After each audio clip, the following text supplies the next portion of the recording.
My video. This is how you take care of chicks.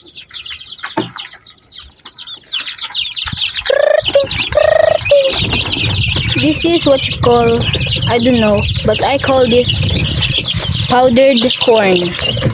Powdered corn looks like this.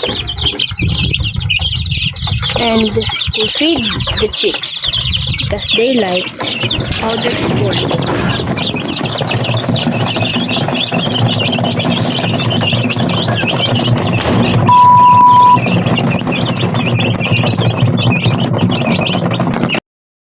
We have nets here so the chicks or the little chicks can't get outside. As you can see, they're trying to get out of the net or their cage, but they can't because there is a net